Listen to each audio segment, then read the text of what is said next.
You know the 3 clap story? No, John. It's to line up the audio with the videos. It always becomes an icebreaker. It's because no one knows it. I'm pretty sure Rob made it up. Fuck's sake. Derek. I didn't make it up. It was told to me. But okay. Someone else made it up. Derek, thank you for coming. Thank you. I was really excited to chat to you.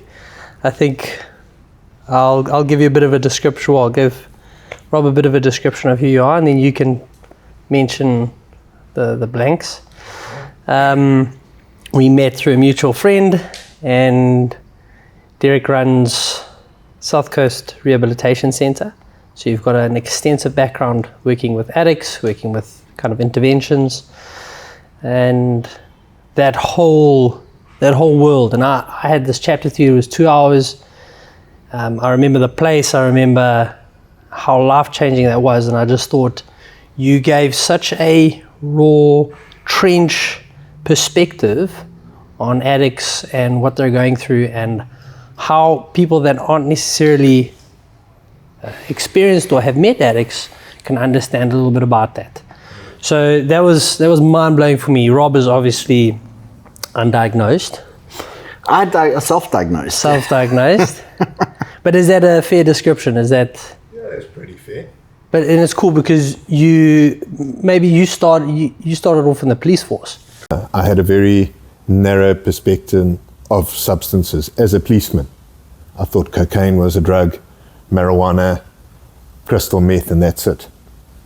Until I went across, started there, and then I just did a basic addiction counselor's course so I could understand the mumbo jumbo of all the words that were used, and I couldn't understand why the people were so pedantic about the rules and regulations in a treatment center.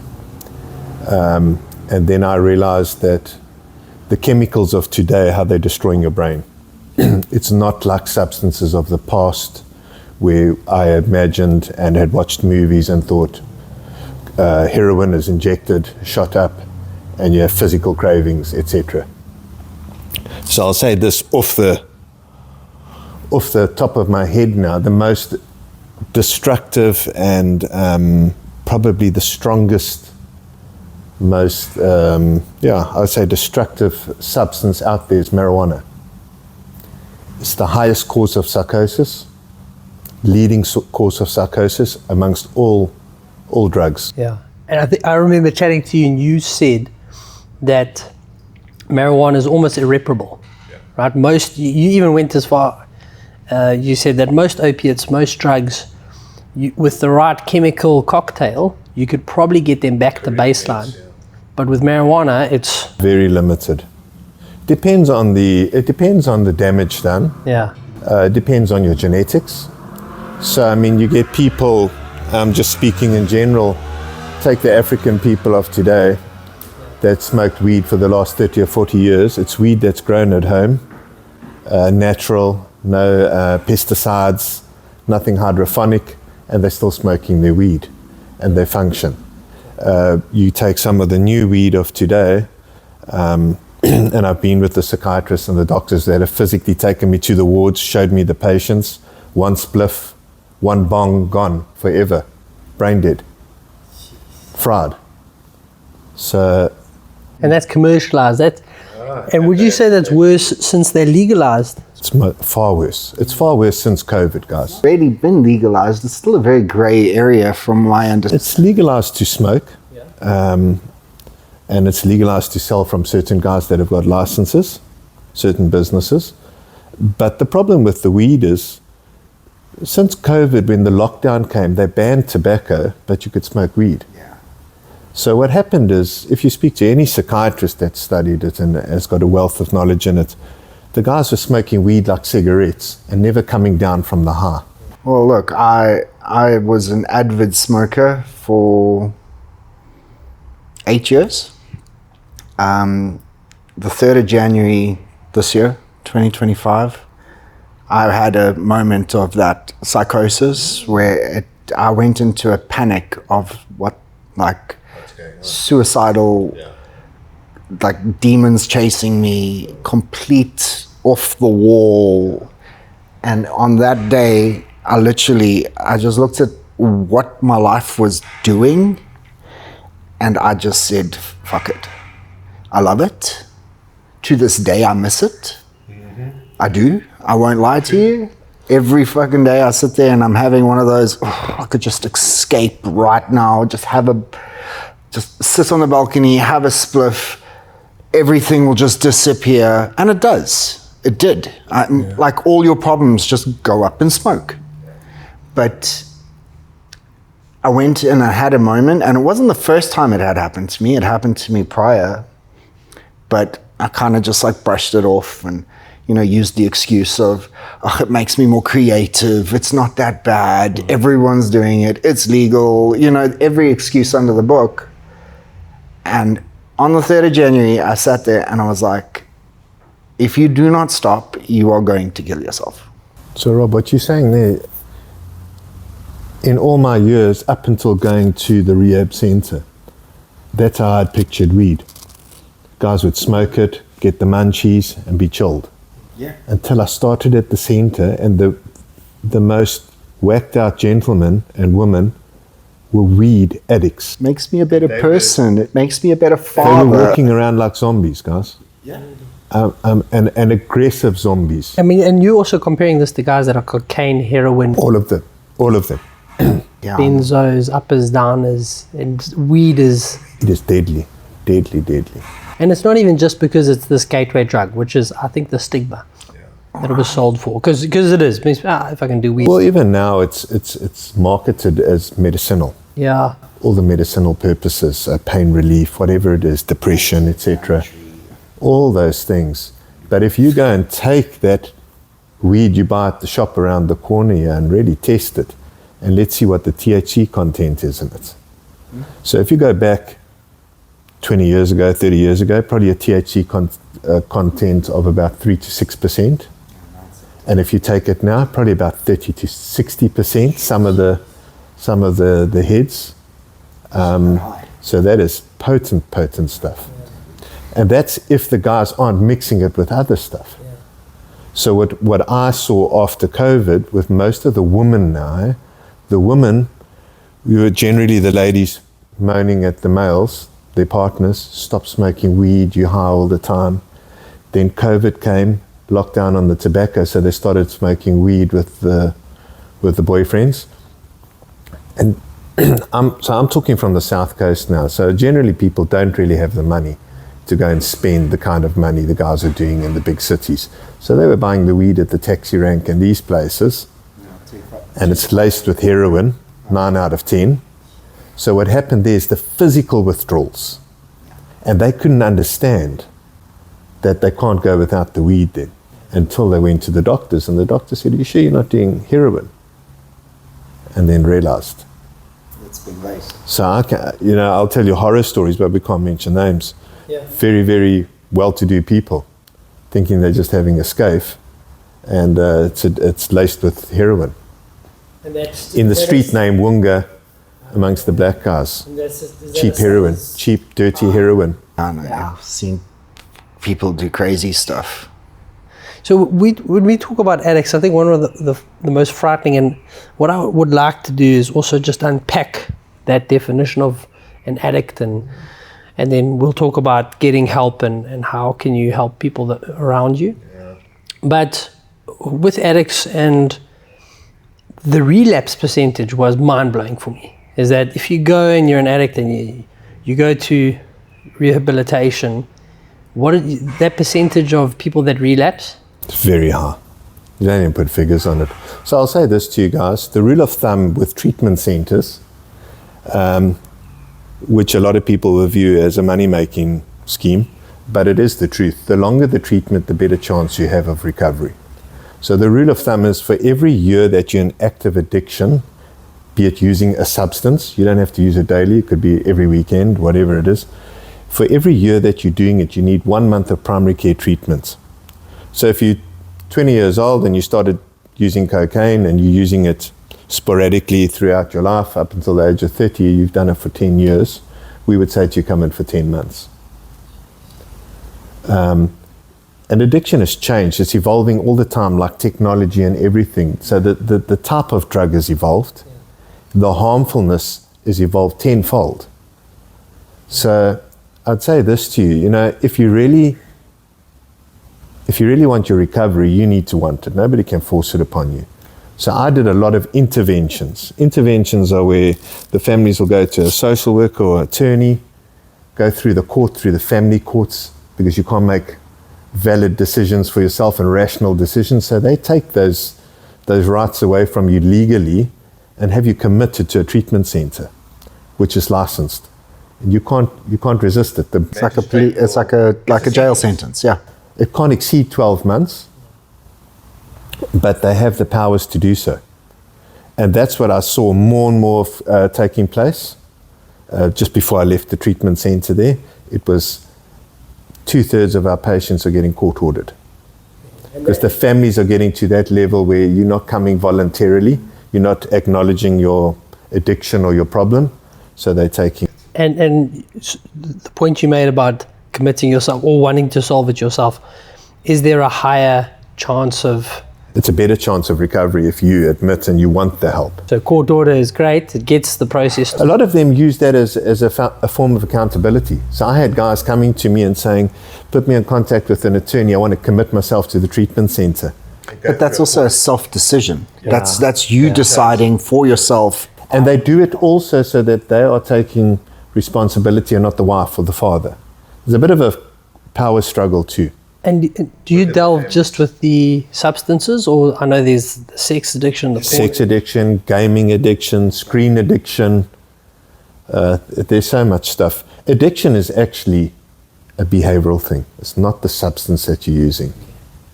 That is just, yeah. So whatever substance you use is to your preference. Some people like uppers, others downers. And now they're mixing it so you don't even know. And fentanyl is on its way. It's probably on our shores. So people are taking an opiate or a painkiller and dying, overdosing accidentally. Yeah, because I was just about to weigh in on that. It's like in my case, and also like family. My family have an addictive history. Brother, my father, I'll speak for on that. And every single time my brother was committed, he would relapse. Because it wasn't his decision. It's like, you're forcing me to be here. It was... I can give you examples. I've had a gentleman by me 4 times, each time committed for 12 months at a time. The day when he flies back home would use. His father would put him on a flight the next day or tell me to come and fetch him. I've had a lady, a police officer lady, that was there for alcoholism. She did the same thing. She would tell us, I'm going to drink as soon as I leave. Yeah, there's just... So I've had some guys that will come in there, they only have money for 1 month of treatment, they've been using for 20, 30 years, not youngsters, and he makes the 28 days count and walk out to this day, still sober. Then I've had some guys come repeatedly, don't wish to stop. Then we've had a guy, he was there when I started there. He was on staff. He had done the full 12-step program with them for 6 months. It was his 10th treatment. And he said to me one morning, he was sweeping the driveway, light bulb moment came on and said, what am I doing? He's never used again. I think that's something that well, I speak from my personal experience. It was that light bulb moment. Everyone could tell me all the things. It's bad for you, it's this, it's that, they could throw scripture, they could throw psychology, they could throw medical, they could throw everything at me, and I'd just be like, yeah, I don't know what you're talking about. Until that day where I had to consciously make that decision that I need to better myself. I need to lead by example. I've got all these staff and, I'm setting rules and breaking them myself type story. And then eventually get to a point where, Rob, you got to fix your shit. And that's a conversation you're having with you. It was a conversation I had to have with myself. It was hard. And you sit there, you're in tears. See, another thing we did, I've never been an addict myself. So I would sit there with the guys and like we're talking now and think, surely you can see what you're doing to yourself. So they would all tell me, specifically with the marijuana, it's not addictive. I can stop whenever I want to stop. So we would come in there, procedures, you come into the treatment center, first 72 hours I leave you in the sick bay where I can monitor you, because I would never believe an addict. If he tells me he's using 1 gram of coke, I'd multiply it by 10. Okay. With all substances, with everything, so that I'm not disappointed and shocked or get caught off guard. So I would see it with the marijuana guys. By day 2, they're very angry people, just like any other addict that's craving and needs his fix. And it takes a long time to get through that craving cycle. Well, 3 weeks of night sweats. Physically taxing thing on your body and your mind. It's exhausting. It was literally 3 weeks, and I mean, my family gave me grace. Like, you're demigod, you're out of sorts. It literally took me 3 weeks to detox, for a lack of a better word. And it wasn't a fun experience, but again, that light bulb moment, the light stayed on, and I was like, it doesn't matter. You survived on it, you're going to survive off of it. You're going to make it through it. You're going to get to the end of it. The shit's not going to get worse or better. Actually, it gets worse. Yeah. It's just you don't see it. Like that escapism that you're constantly trying to run away from, it's actually just the shit compounds. Life has changed, guys. When we were younger, I'm a little bit older than you guys. When I was young, it was weed, liquor, and you experimented. You know, peer pressure. Nowadays, with the drugs available, you go and experiment with that one drug and you're hooked, genetically, like you were saying. Some people, there's very, very few, maybe 1%, 2% in the world that can hit it hard, once off and walk away. But the other 99% of people can't do that.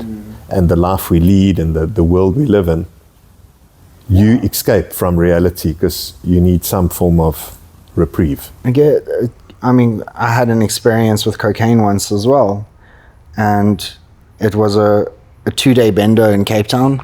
I must have consumed 6 or 7 grams in that 2 days. I didn't sleep. I guess the best part about cocaine is there's only 3 sleeps until Christmas. But was that meth? But I actually sat there and I was like, I feel like Superman. I could take on the entire world. I have all the energy. My mind is firing at 1,000,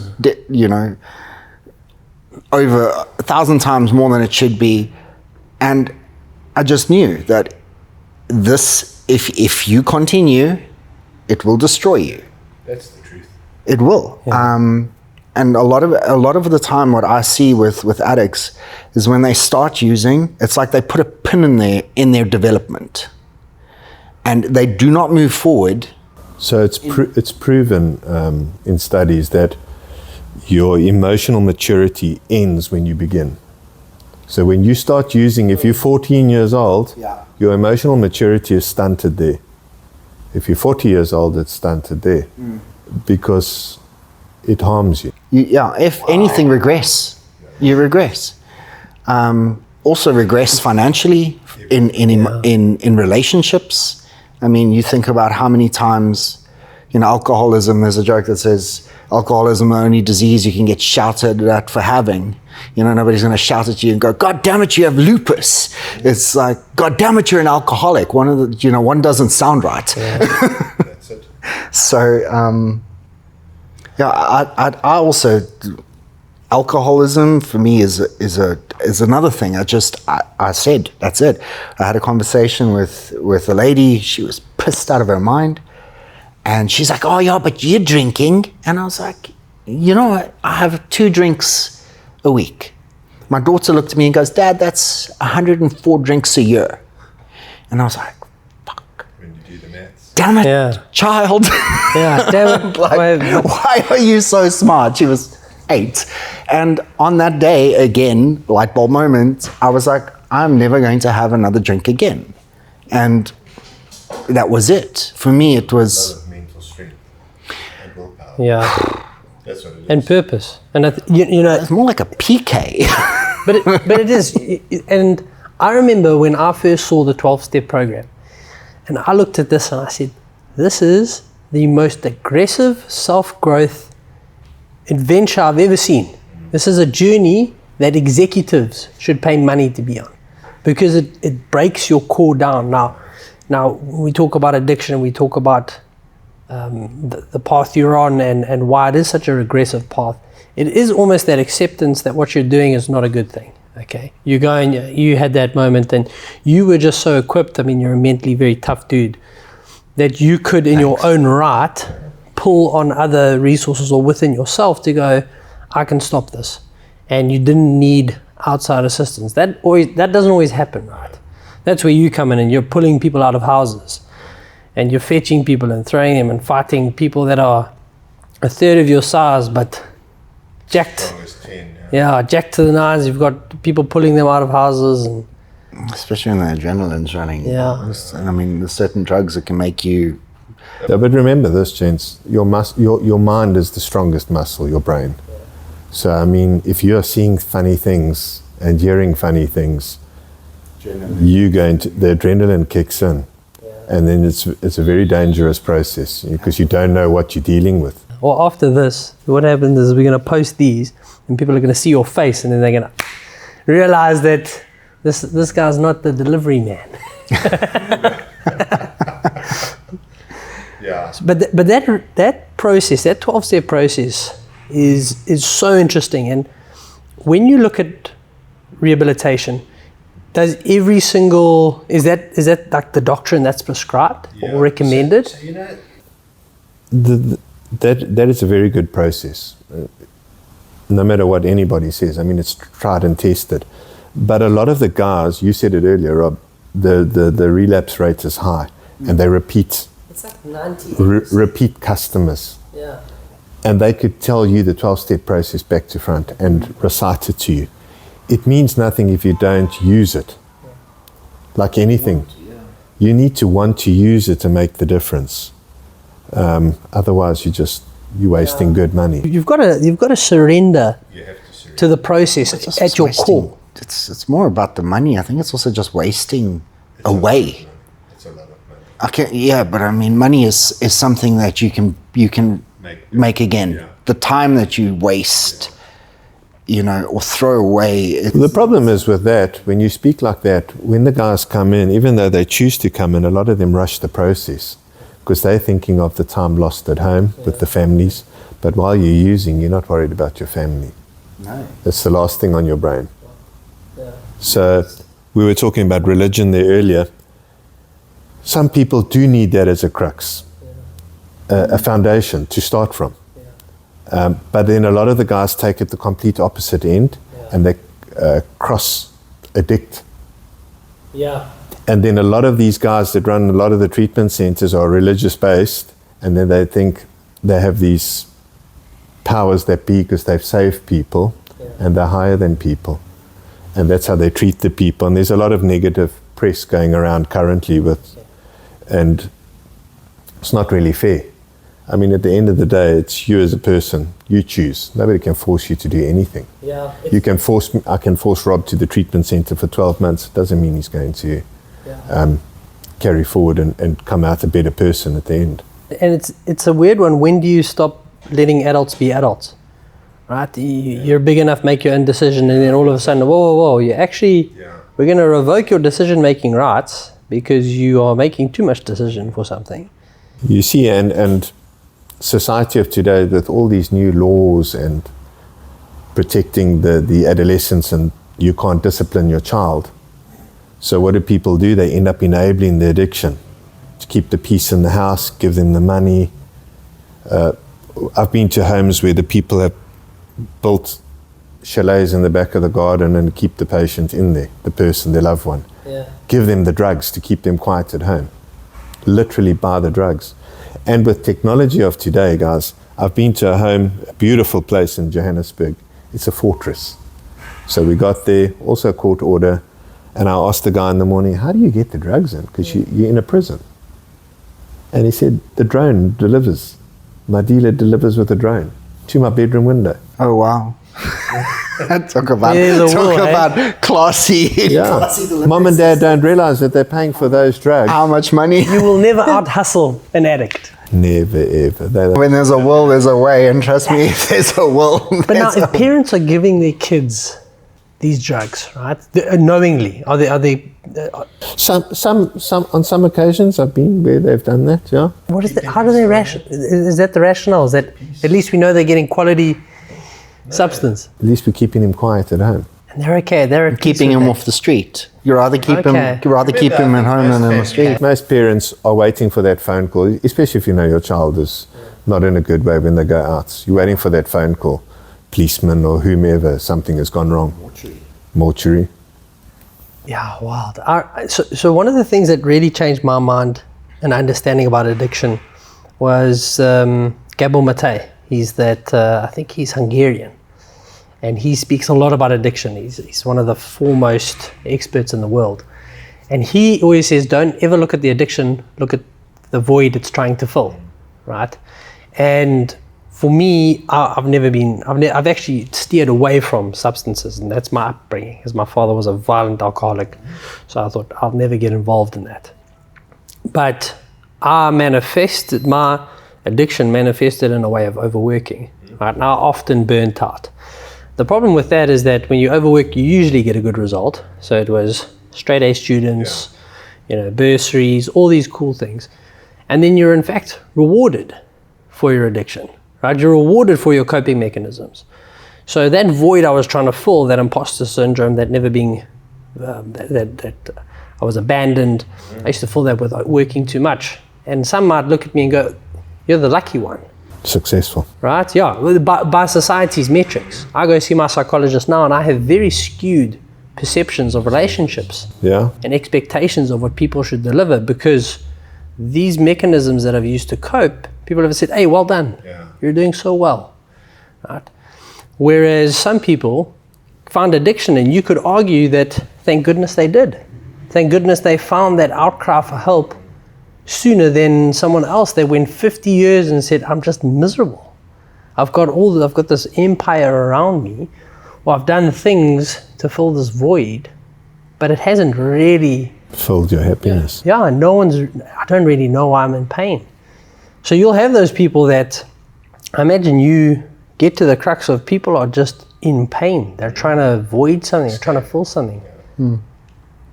No, definitely. I think everyone is unique, in their own way, and searching for what they are missing. So you never know. A lot of it is self-harm. They're trying to. I mean, if you look at the amounts of chemicals some of the people take, they say to you, I don't want to be here. They don't have the guts to commit suicide, but they're inevitably trying to overdose. Do you find that a lot of the time it's guilt-driven? Plenty. Like, for instance, it's like you commit a heinous act. We'll go with extremism, murder. You kill someone, and guilt sets in, and it's like now alcoholism becomes the escape, or heroin, alprazolam's, the benzos, massive when it comes to, and the thing is that I find is doctors are handing these scripts out without even thinking twice. One thing I do know about the likes of alprazolam is eventually you build up a tolerance where you start needing more, and then eventually you get to a point where if you don't take it, you're dead. So that's it, guys. So on benzodiazepam and alcohol, if you come into the treatment centers, the licensed places, they give you 8 hours from your admission to being in front of a doctor to be prescribed fit for treatment. Any other substance, Rob books in tonight, cocaine, I'll wait, I've got 24 hours to take him to the doctor. But if you book in this afternoon and it's alcohol or benzos, I either get you to the doctor today or first thing tomorrow morning. Actually monitor Those withdrawals are deadly. Deadly, you'll die. Whereas if it gets to a point where, listen, if we don't give him the Alzheimer, he's going to Seizures. We're going to have to give him 3 grams, taper him down. Yeah, they give you, yeah. And so usually, I remember chatting to an addict, someone in recovery, they said they chase highs, right? So there's no moderation. So more is always better, right? So I'll take this, I felt great. If I take more, I'll feel even better. Right? So what you do is you inevitably build up this tolerance. Now what usually happens is you relapse. It's a high percentage, it's like in the 90s, high 90s, that people relapse. And you, as I understand it, your job is, the job of a rehabilitation is to make sure that that relapse is inevitable, almost. But it's to make sure that relapse is not a week-long go and live in a crack house and die. It's that you write yourself quite quickly back to your steps. To your steps, yeah. You see, each relapse, they generally will talk of and say it's worse than the last. Okay. And you get deeper and deeper into it. But we'll also, like you're just saying, Sheldon, encourage people. I mean, we're all human. If you do slip and fall, to have a support structure and a trust that you can pull yourself out quicker than go deeper and deeper down. Because the deeper you are, or the longer you're using, it's more hard to stop. The harder it is to stop. And when you do if I go, I'm addicted to something for 5 years, cocaine, I stop, my relapse, can I start at the base again? So generally, if you've done a 12-step program and you've completed it, you would come in and do a refresher. Depending on the drug of choice as well, is it physically taxing or not, but you would come in and do a refresher because you've done the 12 steps before, and then we would address those issues that you haven't addressed. Because you're supposed to get to the bottom of it, if you're truthful. And then the problem is, what we see with most families, it's the aftercare. The after treatment center is what's very lacking. So it's very safe inside a treatment center. You can't get the drugs, go through the process with all your fellow patients. But if you walk out of there and you get back home and your wife sends you off to the fridge to get her a glass of wine, and you were there for liquor or whatever it is, it doesn't help you. I mean, it's like that. You haven't changed any of the dynamics at home. Yeah. So what we suggest and recommend is the aftercare should be more important. Educate the families of not just on the substances, but how to treat you, not to hold it against you. It's a terrible thing. I used to see a lot of it.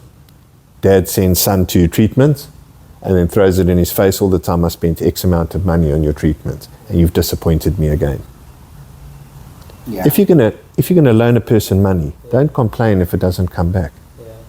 You must know there's a possibility he's not going to pay me back.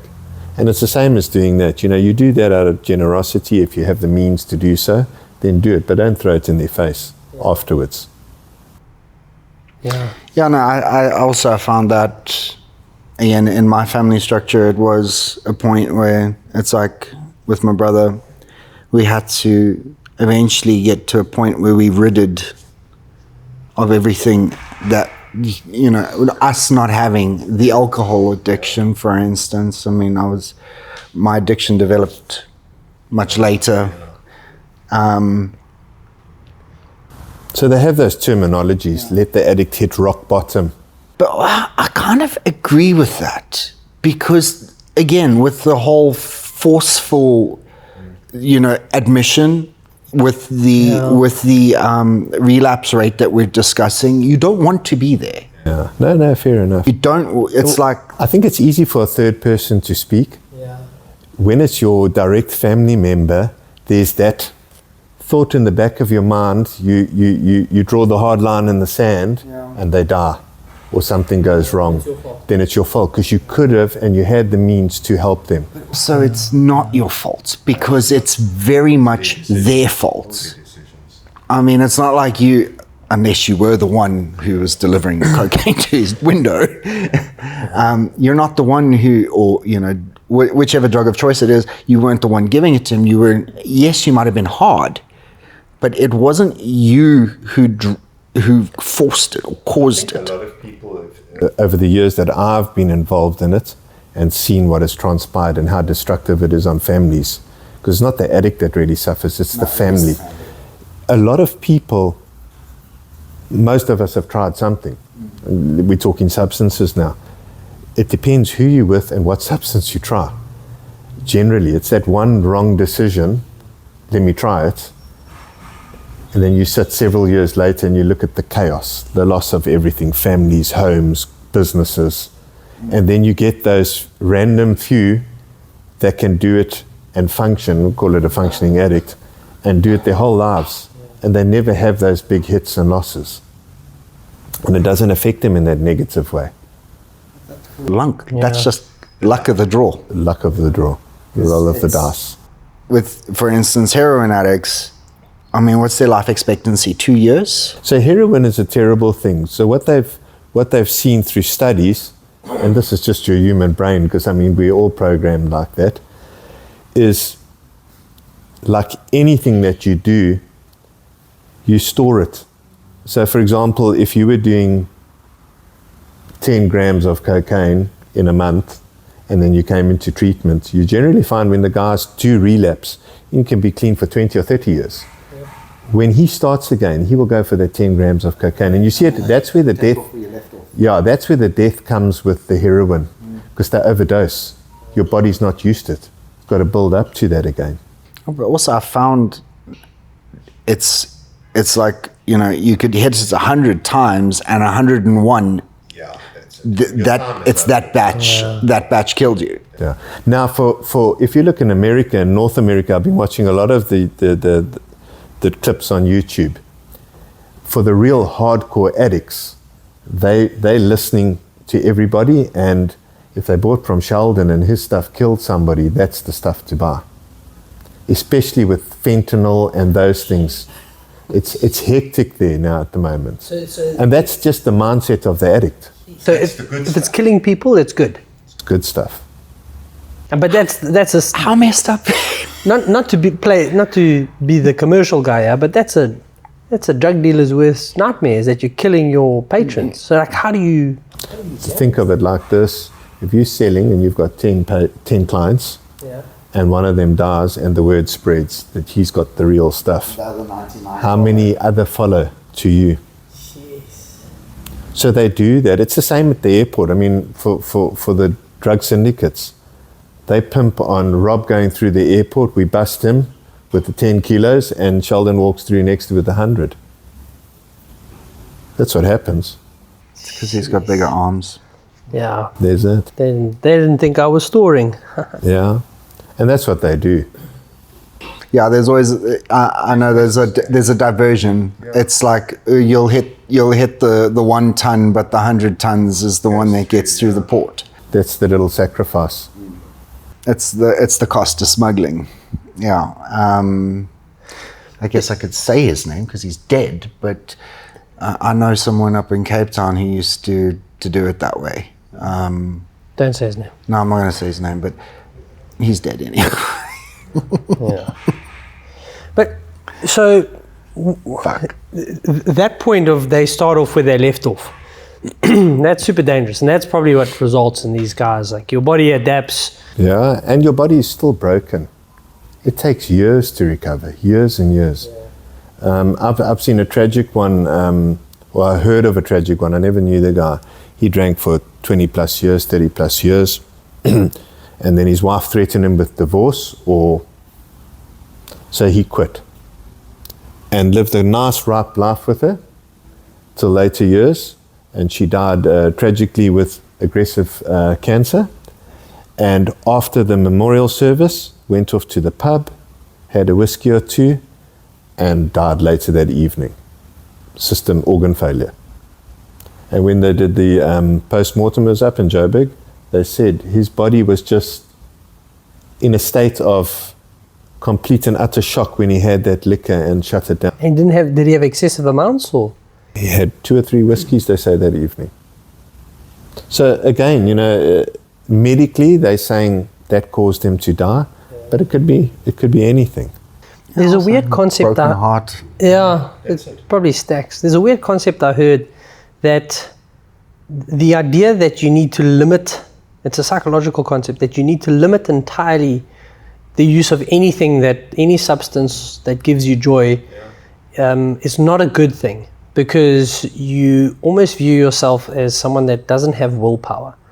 So there are some circles that speak of do stuff, but in moderation, right? Obviously, if you're a cocaine addict or something that's like hard drugs, don't go do that. But if you were an addict with heroin, you could try drinking. Now, I'm not advocating that, but what do you think your school of thought on that is? My belief is don't do anything.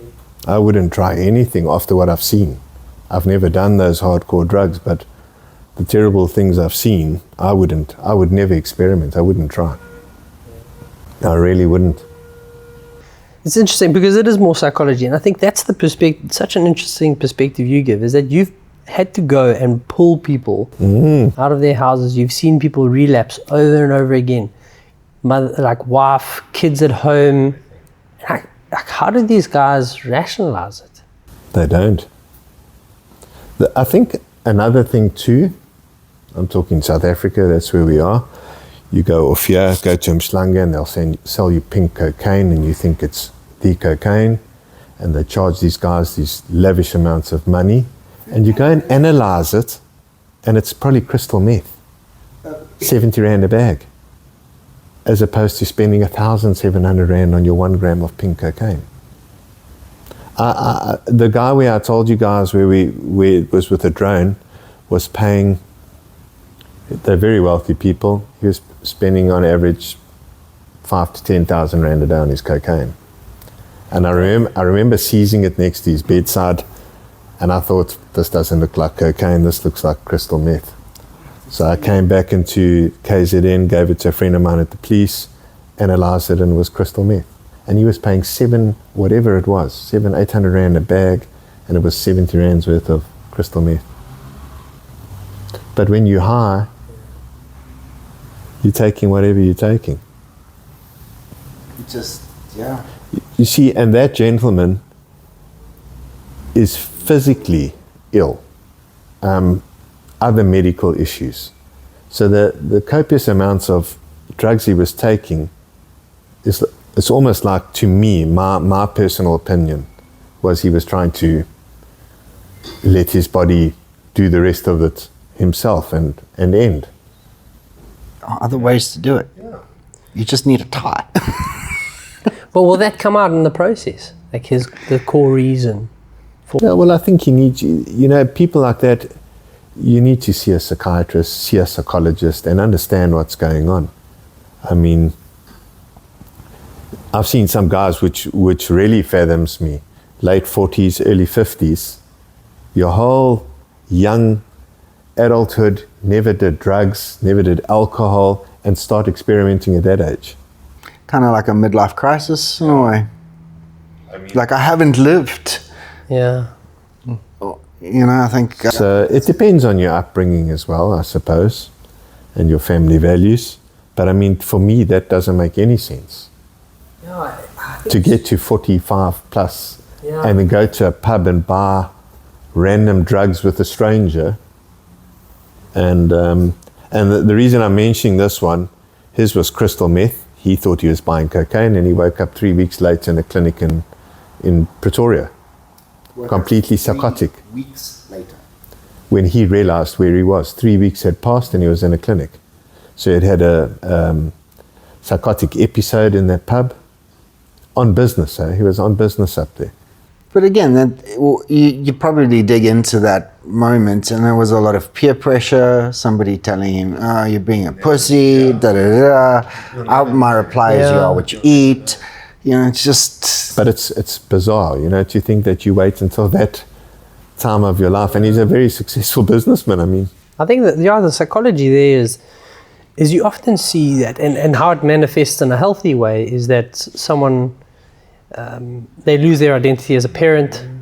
Their kids leave the nest. They go, who the hell am I? Life changes. And sometimes they go and they do a new hobby, or pottery and painting. They go, oh, great. Sometimes you go and do cocaine. I'll use myself as an example. Ian knows me well. I've never done drugs or pharmaceuticals until my wife died. And then I didn't realize how addictive sleeping meds are. And I didn't realize how it affects you as an individual and your mind. So I thought I was asleep. In the meantime, I'm sending this person a message, that person a message, and in the morning they're asking me, what the hell were you doing? Deadly. And then I realized how hard it is to stop that. To stop taking the sleeping tablets. I mean, your sleeping patterns are out of sync. Correct. You need a drug to tell you to go to sleep. And I was taking more and more to get me to switch off. I never used to drink. I then started drinking, with the sleeping tablet. And then it took me about 3 weeks at home just going, I won't take a tablet. Gym in the morning, gym in the evening to make yourself physically tired, but your brain doesn't switch off. And that's almost, and we can delve into it as much as you're happy to share, but your wife dying, that's a tragic event, right? That's trauma in your face. That's 100%. So and would you say, does trauma often set people off? Yeah, definitely. Really? Oh, loss of a child, loss of a mother, loss of a... I think you see that I'm talking European people now, that's who we mostly dealt with the older ladies and males, where they've lost their kids. We're not designed to outlive our children. It's the wrong way around, yeah. So you see a lot of that. That's tragic, and also different races have a particular drug of choice. Different ages, different sexes, and different eras. If you grew up in the 80s, the guys in KZN were smoking weed, and the Indians were mixing mandrax with it, and the wealthy whites and whatever other were using cocaine. Yeah, that's it. So, but addiction doesn't discriminate, right? It doesn't discriminate, but again, like I said a little bit earlier, it depends who you're with when you start. Because generally, if you like it, you will always do it that way. We're creatures of habit, guys. So you will find people when they relapse and you ask them, and Salman could probably speak into it, they start to romanticize about the whole process. I'm sure you would admit. If you talk of guys with their crack or whatever it is, or preparing the bong, they're already exciting themselves. Dopamine levels are through the roof just in that process. Sitting there with Maroli. Yeah. Absolute, So when I speak, especially with the weed smokers, the smell. Yeah, I was just about to The say. smell, they'll tell you. It's such and I think I've seen it with crack cocaine, crystal meth. It's a psychological pull. Yeah, it's the ritual. No, not even that. Yeah. You will drive past somewhere, something visually will excite you, or a smell, or a song, and then that seed is already planted. It's already planted that it would be good to have a hit. Just one hit, nobody will know. Yeah. And generally, you can't just go with the one hit once you've done it. And then the guilt and all that comes into play, and the remorse. So mine used to be as a policeman, we would do some crazy things that we're not proud of doing, but you would validate it with the fact, well, that's how you stayed alive. But I had a rule of thumb. I never used to tell my family about any of this stuff. I had a ritual. I worked majority night shifts for 20 plus years.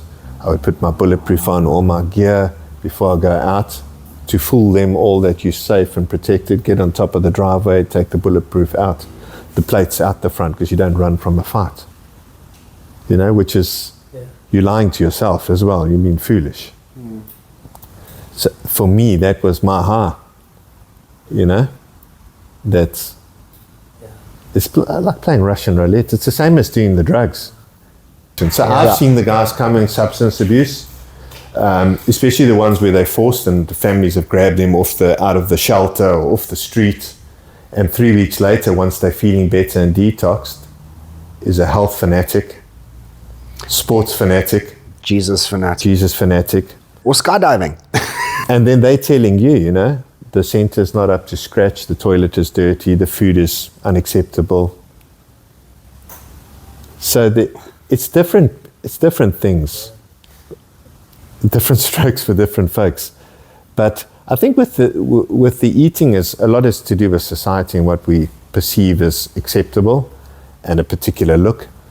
So for me, as a youngster, I was skinny and a runt. And then you start training. You've got bigorexia on the other side of that scale. Yeah. The opposite Where the guys are completely abusing anabolic steroids. Yeah, and it's an addiction. Yeah. And it's a psychological addiction because you feel good. Yeah, but it's also, I guess, in terms of, like, if we go to the gym scene and we talk about bigorexia, and it's like there would be people who are like, I cannot miss gym. Yeah. Like the rest of the world will stop between 6 and 8 because that is my training time. Yeah. I have to eat at this time, and fuck everybody else. Well, I think if we look at addicts, and we're all addicts to a certain degree, you're a very selfish person when you're an addict. Yeah. You just said it. And that's the truth. The whole world stops for you to do what you need to do. Yeah. Yeah, I remember like bigorexia manifesting for me is that I hated photos of myself at one point. I was like, no, I don't look like that, or wait until you post a photo. And let me validate it. You know, I've seen people literally stretch their shoulders so that they can look. And you're sitting there going, when you walk into them, it's like, bro, you look like you're 130 kilos there, but you're not. Yeah, like, who are you trying to fool? And I was like, no, I need to be bigger, I need to be more shredded. And eventually I remember looking at myself in the mirror and I said, I think I'm just miserable. You know, I don't think anything is going to change that. I'm just projecting that into lifting. And then I actually really started enjoying lifting. And then the irony is that I started looking better. Right? And healthier.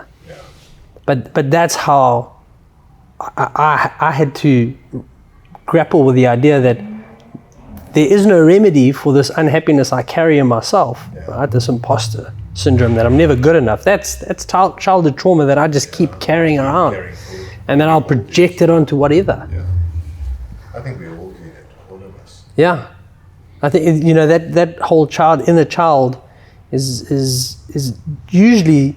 We let something like abandonment, neglect, that we dealt with as a 3-5-year-old determine how we deal with it as an adult. We never revisit that coping mechanism. I think, even during middle school, high school, Yeah.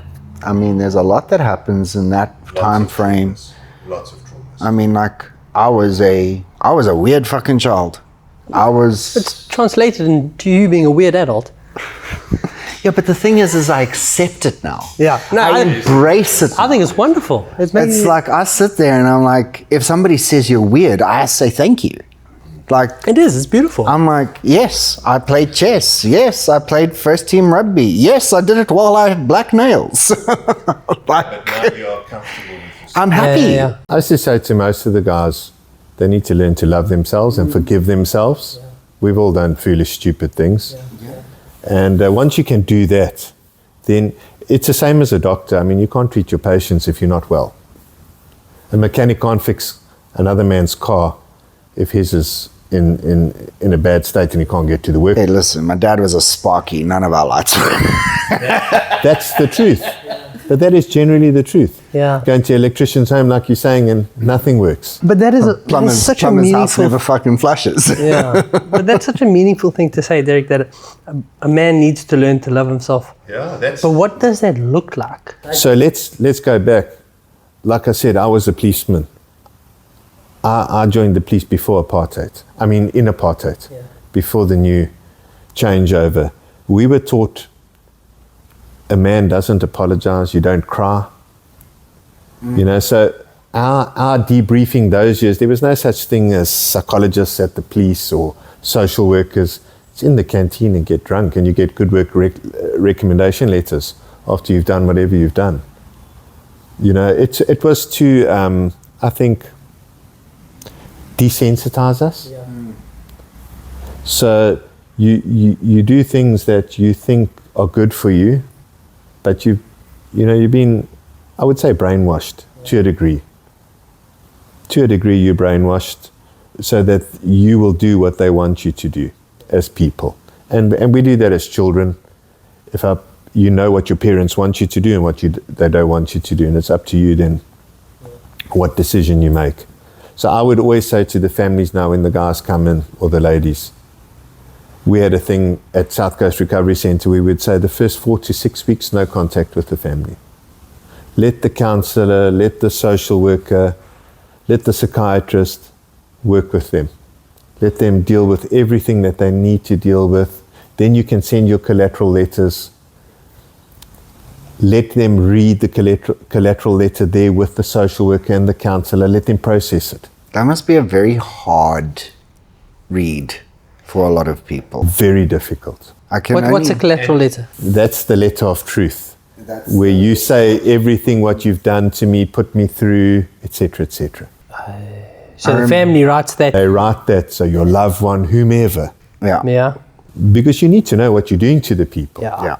And also, I think It's a very important part of the healing process. it's important that you're off the substance long enough for you to cognitively able to process it. Yeah, that's it. Take the kick in the pants as you deserve it. Sometimes, depending on the person, if you see it's a very hectic one and there's big family dynamics, you stretch it further. The problem with today's society, everybody's addicted to cell phones and laptops. Yeah. When you're coming in, they view us as old school because we're taking that away from you. You don't need your laptop to survive. Don't tell me you needed to run your business when the last 6 months you were snorting coke and busy with prostitutes. You weren't worried about the family business, so you don't need the laptop. But we're not unreasonable. You've got a child, we're going to let you speak to your child if the family is happy with it and it wasn't too destructive and abusive. I have to say with that, I mean, like small mercies in a way. The lesser of two evils. Yeah, taking away contact from my daughter. It's like, but why? Like, let her know I'm okay. It's punishing In the her. old days, they were really extreme. They took that all away. And like you were saying, force you to church. I mean, how can you force religion down the person's throat? That's not going to make you better. That's not going to heal you. But they would say to people, and I've heard it, in the I want to call it like a cult-like setup. If you don't embrace and accept Jesus Christ, you're going to hell. I've heard them say that to people, Well, you're prejudiced, and I'll see you there. So, I mean, it's not right. No. To a certain degree, if you find, it depends on the individual too. A lot of the people come in there really broken. And it's because of society. And you look at their perceptions of relationships and then you can see, this is warped. But to them it's normal and real. That's all they've ever experienced. Yeah, we were chatting to Caleb earlier, and I said the thing that you need to start realizing is that what you feel is your truth, but it's not the reality. It's not the truth, right? So how you see the world is valid. That's how your equipment and your mind and your body sees things, but it's not how it actually works, right? And that's the reprogramming that I imagine you need to try and get through to them. And maybe that idea... You have to reprogram the person. If you think of taking all those chemicals that are affecting your brain, you're playing with the rewiring of your brain. You're rewiring your brain. So when you start healing, your brain only starts healing over a period of time. First, all the chemicals must come out of your system. And it's not a quick... And it's not a quick fix. It takes months, sometimes years. I think, and like everything, Western medicine, there's a need for it. If you've been doing foolish things and you do need a mood stabilizer to help you sleep and get your brain chemical balance correct, you need to do it. It's the same as doing a course of juice, and you need PCTs thereafter to correct everything, and then not to use any substances while you're using your medication, otherwise your medication is null and void. Yeah. So what I've seen with 99% of people I've dealt with, nobody wants to be diagnosed, as you said earlier. Nobody wants to say I'm an addict or a recovering addict or I've got ADHD or whatever it is. So what most of the guys do when they leave, they'll take the meds for maybe a month or two and then they're feeling good, everything is going well, and they stop the medication. So you are dealing with some... I remember A lot of it is dual diagnosis in the treatment centers. Dual diagnosis? So that is your ADHDs and those things. that you had before you started using substances and are heightened after substances. And then a lot of those are caused through using substances. You might have been perfectly fine in that sense, started hitting the crystal and haven't slept in days, and then the brain. I know one of my friends, he was put on Ritalin for school, and his marks went through the roof. And then he started partying, and then he got exposed to cocaine. He was like, "Wow, this is Way awesome," better. and very similar to how I felt. And Yeah. Oh, And it's so- an amphetamine. yeah, so he was wildly excited about how similar. Yeah, the two are. Yeah, And then they start crushing the Ritalin, snorting the Ritalin.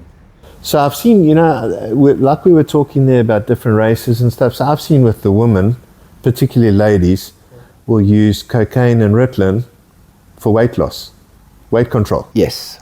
Yeah. It stops you from eating. The appetite, yeah. It increases your have they heard about metabolism rate. dieting? Or training. So that's the sad part about it, and crystal meth now is in the same league. I mean, you when you speak to people and you see Yeah, well, it's an amphetamine. crystal meth, the way that their brain fires in the beginning. So in the beginning, it's all good and well, they can perform at such a high level. But maybe 10 days into it, the crystal you're taking is just to keep you feeling normal. And that's quick, eh? Yeah. I mean, that's Very fast. That's fast. I mean, for you to say 10 days, I was thinking. It's very, no, it's very fast. Very, very quick. And then it's very destructive. So that's an interesting part, because I think a lot of people confuse the idea of that you're on drugs. It actually physically rewires your brain, right? The neurons that are supposed to fire for rationality and normality, they no longer fire. Or overfiring. So in that, right, now you're dealing with someone, and how do you balance this? Because you can't see it, okay? You see a guy in a car crash, he loses his leg, he's got one leg, okay? It's pretty clear cut. Or there's at least an injury, he's not walking home. How do you know it was clear? It could have been a very, very mashed up cut. Yeah, but he's not walking home, okay? We can come to that. Whereas if you go into a guy's house, you got to pull this guy out. You look at him, you don't know until he does something wild whether you treat him hostile or he's a passive, and you're like, "Hey dude, you can come in, there's candy in the van, let's go," or you've got to like wrestle this guy. Yeah. No, you don't know, unfortunately. It's a roll of the dice. Yeah. Each experience is different. And then in that is that if someone is compromised mentally or cognitively, like when do you stop treating them as a human? I'm not saying you ever should, right? Like they're all humans, but some of them are just meat sacks at the moment. Yeah, they need to be at the psychiatrist, first and foremost.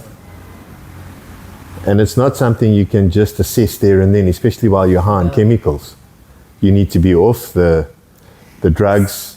I battle with the psychiatrist thing because I felt like the psychiatrists that I had personal experiences with were the ones who would actually feed the chemical addiction. I mean, Ritalin, they throw it at you. You see, it depends on the person, the individual. Listen, I knew an the addict. opioids, it's like candy. Yeah. They hand it out like it's Terrible.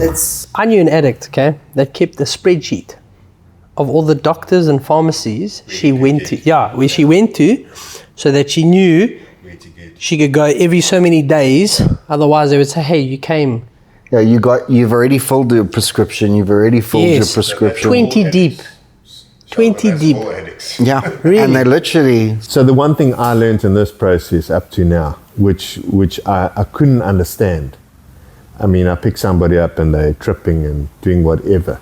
Their brain is so sharp with cell phone numbers and the past people. So I can take, Salman has met one of the young guys. His brain is gone today. But if I said to him, "What's your dealer's name and number?" he'll wrap it off like that. Really? Like that. But it's the only number and name he remembers. Yeah. That's a survival. Paranoia is there as well. Eh? You can't phone the dealer, I must call the dealer. Yeah. Otherwise, you're going to ruin my supply. Yeah.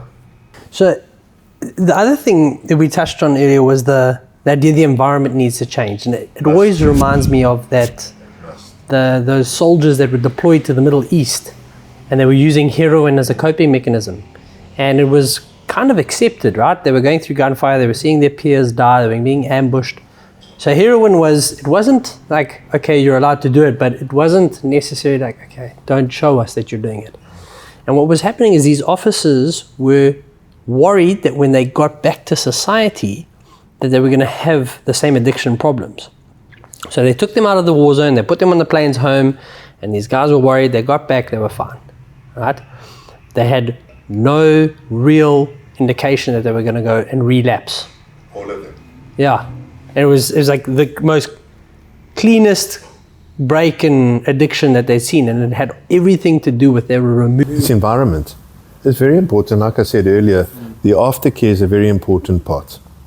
So it's no good Sheldon going back to his wife and they were using cocaine together. Yeah. I mean, that's... Again, So, we were... although it's not so simple. I mean, if you live in Durban and you work in Durban and you're going back to Durban, very few people on planet Earth can say, well, I'm going to relocate to Cape Town and start from fresh. Yeah. It's the relocation thing doesn't always work. Again, And then, with the pressures of today, you relocate and then you have no support structure down there, and then we are, as I keep on saying, creatures of habits. I've seen all the guys over the years that I've done it. The same thing will trip them up each time. but again, what you were saying is people are using as an escape. Yeah. Like for me, when it was cannabis, it was me using it as an escapism from whatever reason it could have been, albeit have been a breakup, a miserable marriage, I think out of all the substances that I've seen, the most physical demanding one is the heroin. So you're not going back to you're not using heroin every day to escape. No. You're using heroin to keep the pain, the aches and pains away. I might be wrong, but I've actually looked into heroin. I've never used it myself, but where they actually start lacing it with certain poisons, especially rat poison, because the withdrawals from the poisons is what causes the physical pain to make sure that you come back for your next hit. So a lot of the drug dealers are actually playing a dirty, and they're poisoning your supply, and to ensure that you come back before, and the half-life on the poison is shorter than the half-life on the medication call it medication, the opioid, or the heroin that it is, that you slowly overdose yourself, and that's why your lifespan is shortened so much while you're using. It's not because you've run out of the heroin, it's because of the poison that they've laced it with that you've run out of, and now you need your next hit to stop that, literally, like the muscle seizures. But now, take it from a dealer's perspective, if they're doing that is good weed, let's use the weed. So everybody's saying, Rob is the man, because his stuff, so that's what, you see it. I used to see it as a policeman in the taxi rank where a particular dealer is booming and the other 10 sitting next to him not doing so well. And it wasn't always about the price, the cheaper, it was more effective. No, I guess you don't buy a Porsche because it's slow. Yeah. Buy it. Everybody wants the quick solution, the quick end result. So I wanted to find out, so we talk a lot about self-love and grace. How does a guy show that to himself? So I know you went into that story about, and I agree with you, often it's men, and Rob and I reflect on this often, is that men don't cry, even in this world, is that you're a provider, you take it on the chin and you move on. So how do you do that? See, Rob, like you said earlier, your perception of psychiatrists, so you would be reluctant to go to a psychiatrist. So the way we were brought up as males, you don't show your weakness. And I think that in society of today and the financial strain already most males are carrying, most males are the breadwinners, and they can't show the weakness.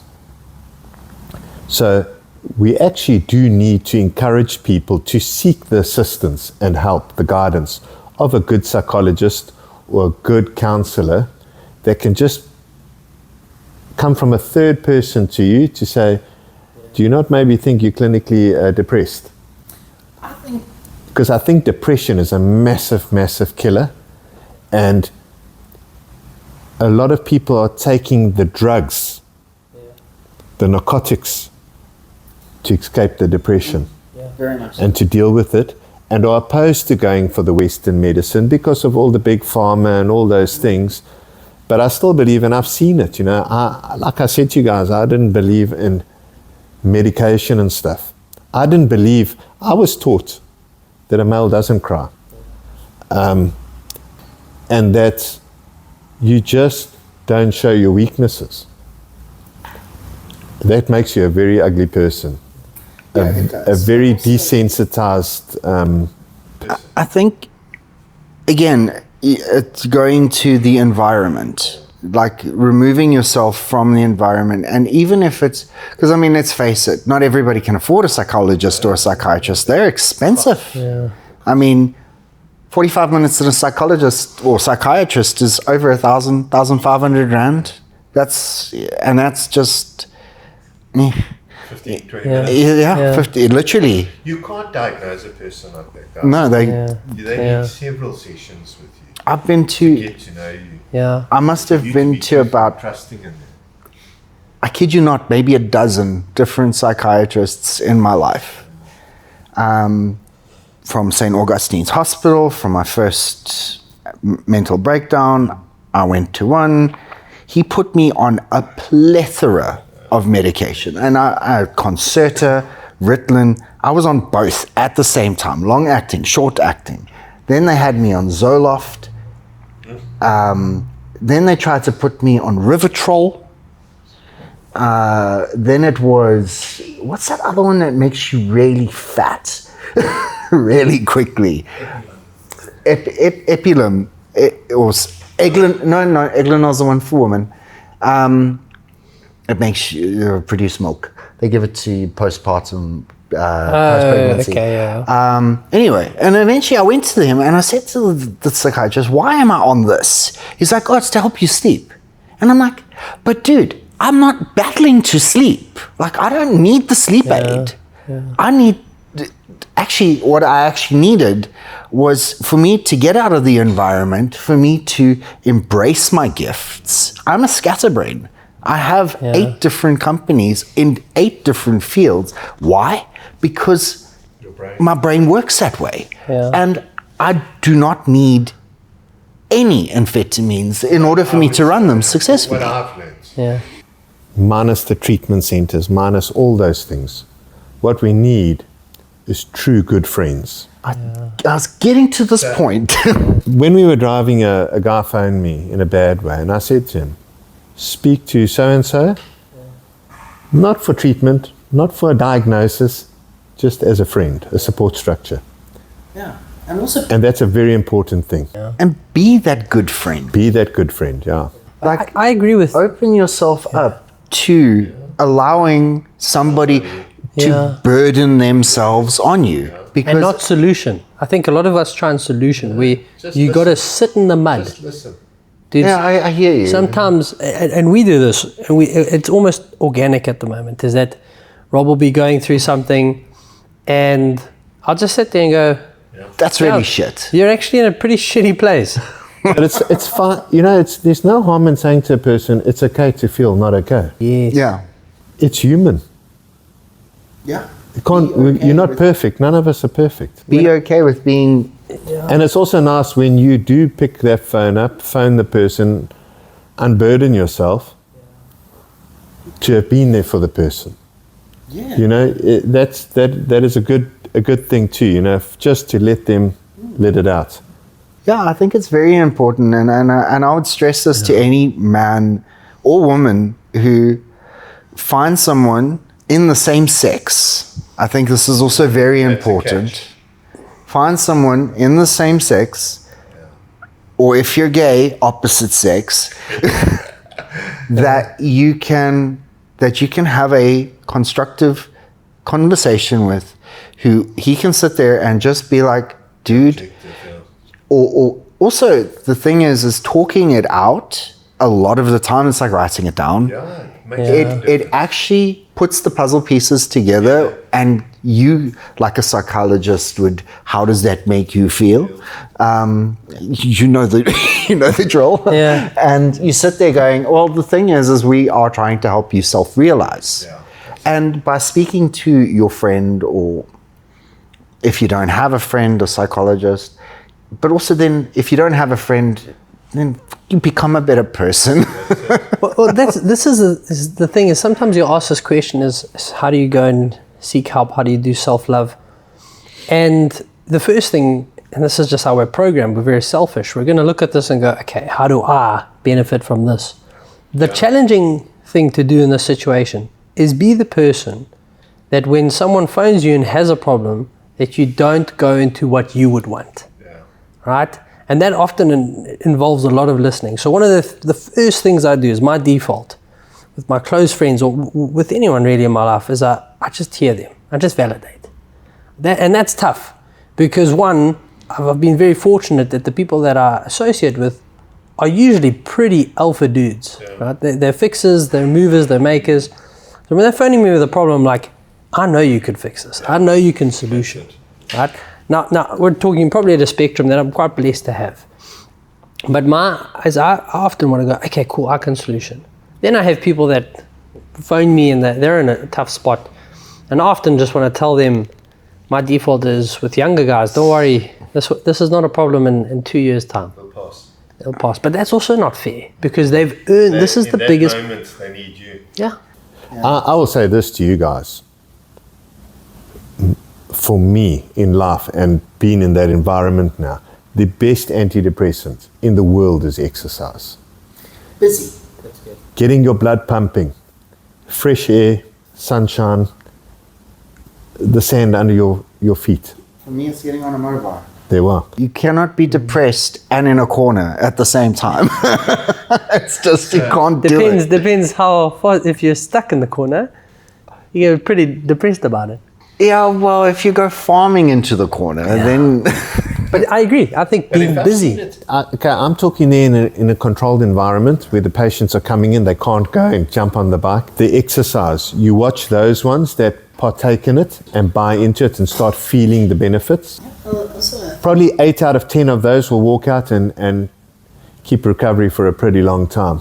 I guess that's also why people go into gaming so hard. Yes. It's because that game distracts you from reality, and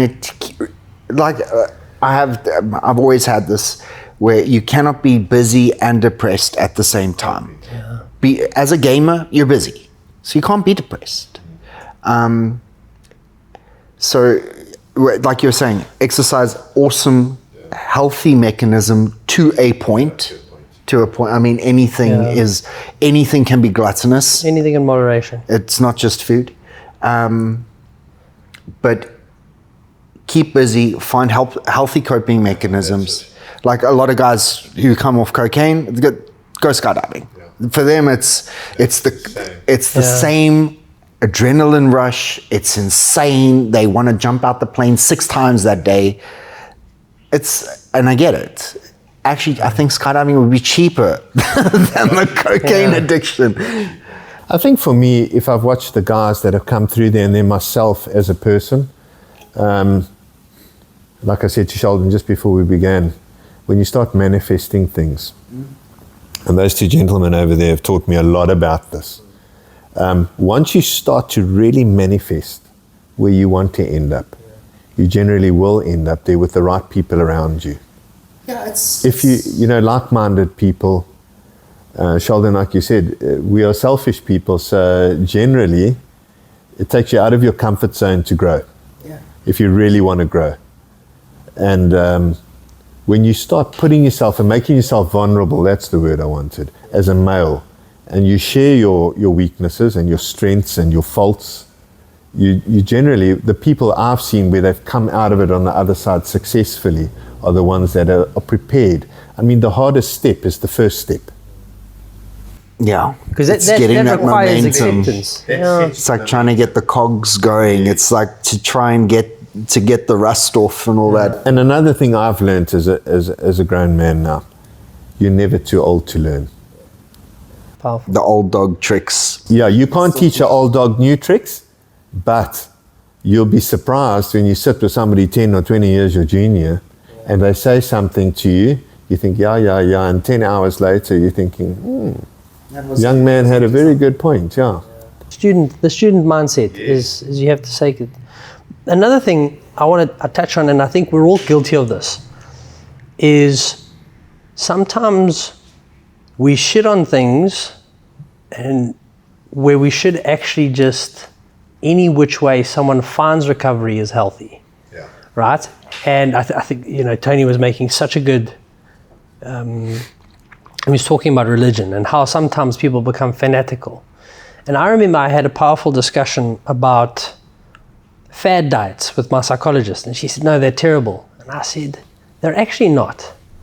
And it's to your point as well, is that you found your recovery by finding things that didn't work for you, so you got to find yourself. And that's what recovery is that you get to, you hopefully go through enough stepping stones in life that you get to the sustainable and only solution that you are responsible for your life. So when there's something wrong, you don't need to go and say, take a drug. You don't need to go to therapy. You don't need to go to talk to someone. You don't need to go to church. Is that your core being can resolve this. And I always think that when however people find that first step, whether it be they got into a cult, that's not sustainable. So you want them to get in, start recovery, get out.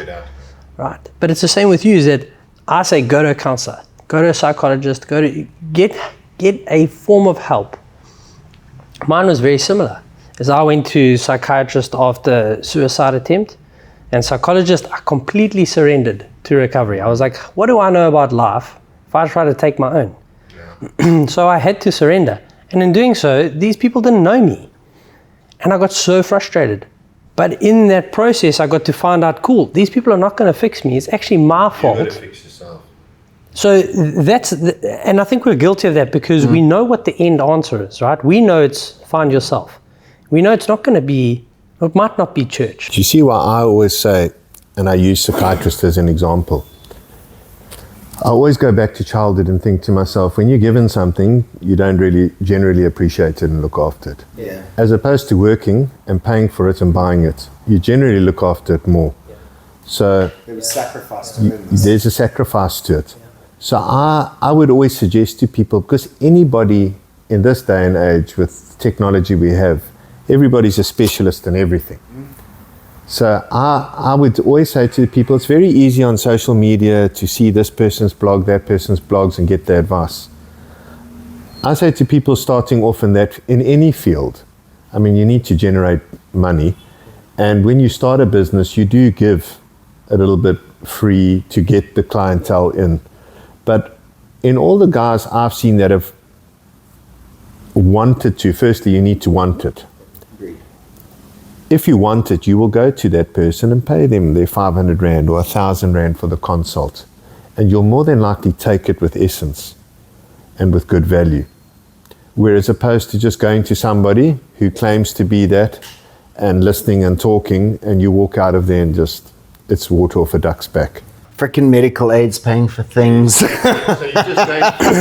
you're just going through the motions, basically.